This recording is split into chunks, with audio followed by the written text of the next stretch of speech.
Here on my desk we have the Nextbit Robin. While this phone is not near as popular as the iPhone or Samsung, it is definitely unique. The main selling point behind the Robin is that instead of having a ton of internal storage on the phone, it just backs up everything to the cloud. My first issue with that is that you'll most likely need a pretty constant data connection if you use a lot of apps. And secondly, all the cloud really is just someone else's computer. But it is an interesting business model. The phone is very lightweight and surprisingly bigger than I anticipated. It is pretty much the same size as my Galaxy S7 Edge. I do durability tests on phones. I've tested over 25 phones now and most of them survive my tests.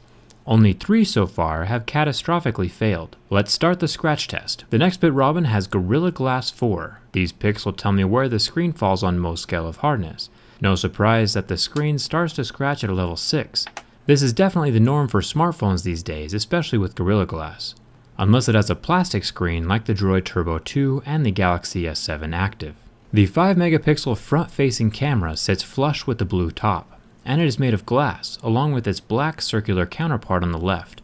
The flush lens design can be dangerous for glass, but at least it won't scratch easy, like some plastic lenses we find on the BlackBerry Priv. The blue top and blue bottom pieces are made of pure plastic.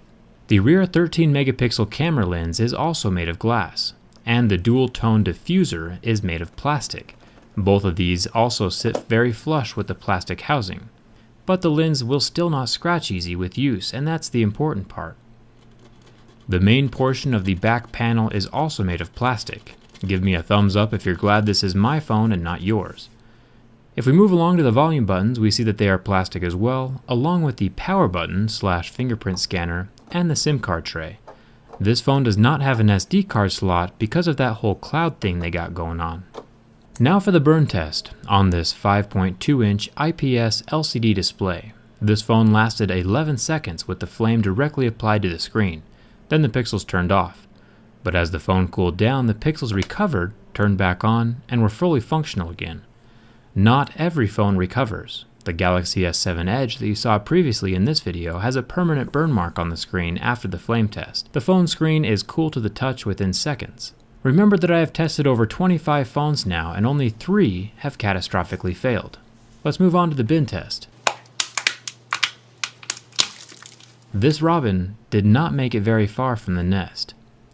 Even budget phones normally survive this bin test. Let's open up the Nextbit Robin and analyze this build quality. The problem with the Nexus 6P was that there was plastic integrated into a metal with very weak dovetail joints. The problem seems to be with the Nextbit Robin that there is no metal at all inside of the phone. The entire thing is pure plastic. Even the motherboard is screwed into the plastic. I imagine this cut down on manufacturing costs by an astronomical amount, but it does leave the phone very weak. Plastic is nothing compared to metal. Minor bends won't matter very much. Plastic is relatively flexible and resilient, but make sure to keep your phone out of any extreme situations because this phone is not likely to survive. Don't get me wrong, this does not mean it's a bad phone at all. There are many variables to pick from when buying a phone. Durability is just one. Just make sure you don't put it in your back pocket, especially if you're American.